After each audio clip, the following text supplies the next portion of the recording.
the Emperor's soul can possess other bodies. Oh! Hello there, my precious audience that I hopefully have. I am Madhog, your host, and welcome to, pause for dramatic effect, the Paper Pit.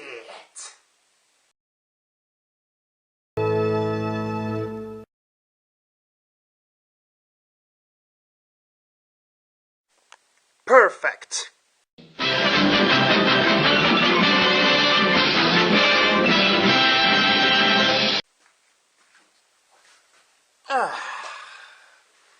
Today, as I was saying, we shall review this thing right here. I don't know what it is. Let's find out. Let's see. An old dragon warrior, talking bat, red-skinned barbarian rabbit, an all-powerful bird that can spit acid,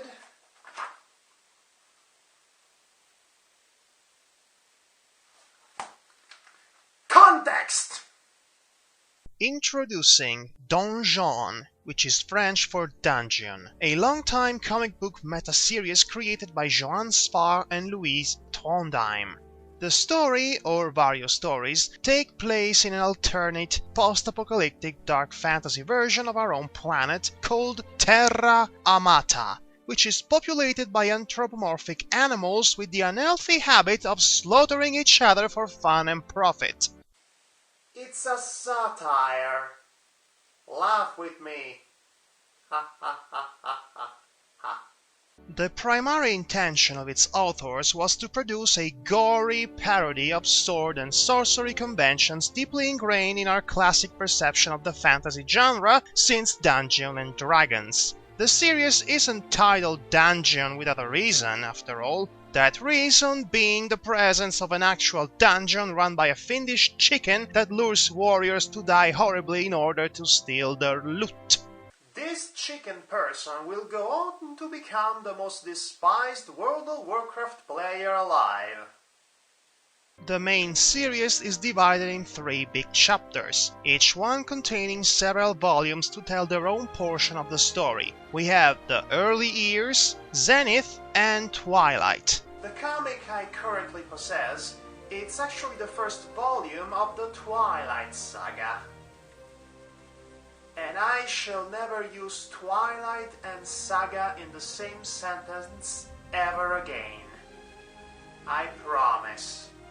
Now, the back cover of this book tells us that, in this crepuscular period of time, the Earth stopped moving, freezing half of the planet and turning the other half into a desert. The survivors of the catastrophe are currently struggling for their life in a speck of Middle-earth where the day and the night still meet each other, a place called the Twilight Zone.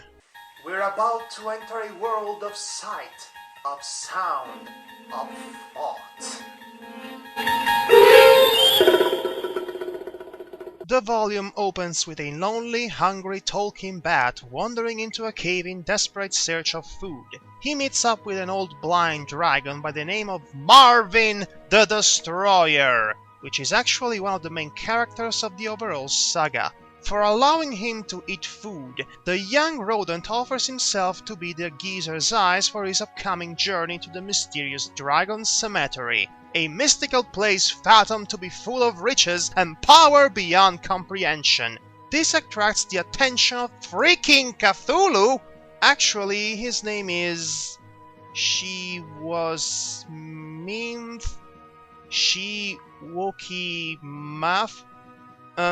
Anyway, Tentacle Rape Face here has been monitoring the activities of Marvin, waiting for the moment he would feel like dying and go to the sacred place of his people, so that he could grasp all of the riches in that place. is doing all this plotting unbeknownst of his master, whose identity is shrouded in mystery for now. Along the way, Marvin and the flying pipsqueak will meet up with another character by the name of Marvin.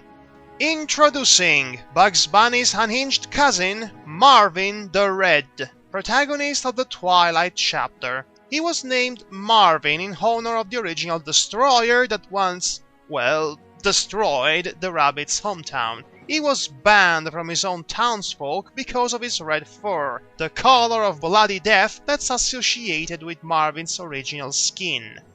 This is an interesting point to stop for a minute and analyze the three main characters. The Destroyer is a former fierce warrior that has to bear the burden of his own name and what he did in youthful years.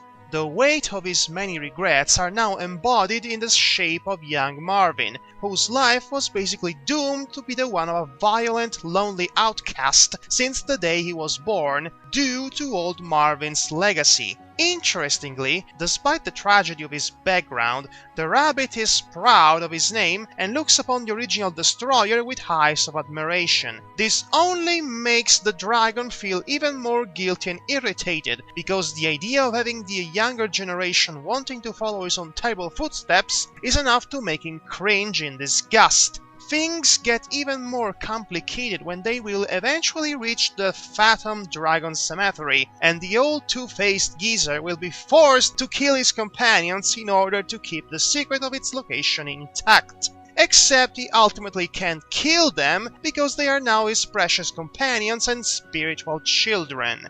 So, where does the little bat fit in all this, you might be asking? He actually knew all along that his blind friend was going to try and choke him to death, but he was fully ready to die in order to reunite with his departed mother in the afterlife. The climax of this comic takes place in the titular dungeon, currently owned by Tentacle Rapeface's master, the Overlord simply known as the Great Khan. I believe I should put a certain movie reference here. So, there you go.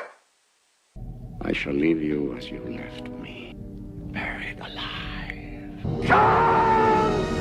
Ah, Jungle Trek, Wrath of Shere Khan. Truly an unforgettable classic. With Marvin the Destroyer safely dying in his resting grounds, and with our remaining heroes now teleported inside the dungeon thanks to a really contrived plot device involving a giant skull-smashing golem and his portal-like mouth, Marvin the Red faces against Tentacle Rapeface in a deadly duel, and gets his cotton tail handed to him. Backfield! Him and the bat then runs upstairs, chased by their now panicked adversary, where they will finally meet face to face with Khan himself, which is... Daffy Duck the Wizard? Unspeakable powers!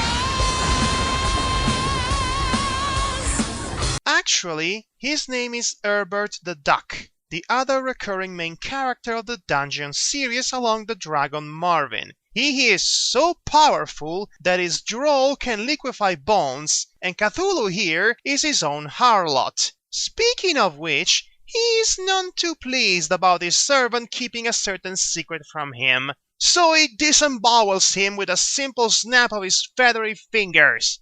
Nice.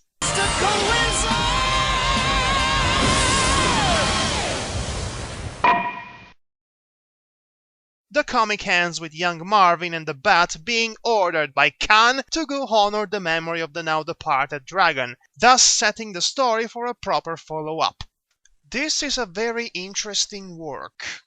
There are a few spectacular battles, one involving giant birds and crazy paranoid warmongers dwarves. There is a satisfying dose of hyper-realistic gore, splattering fountains of blood, bodies torn in half by mid-air giant knife-swinging stunts, and all the entertaining stuff.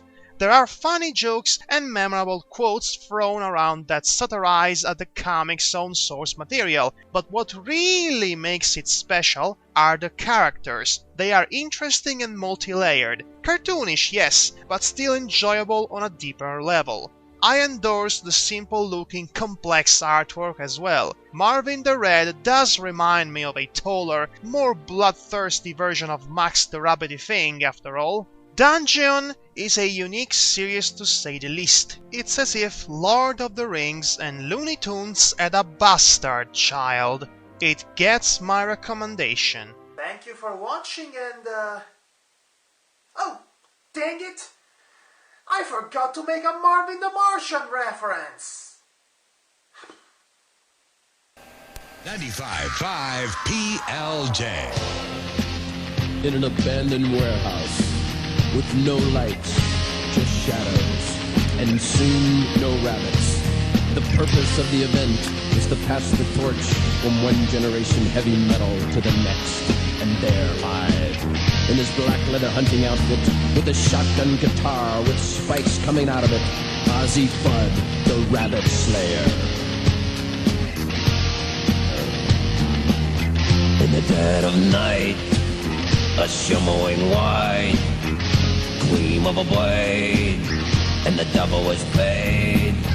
When the axe comes down, a chilling sound, steel against the head, another wabbit's dead.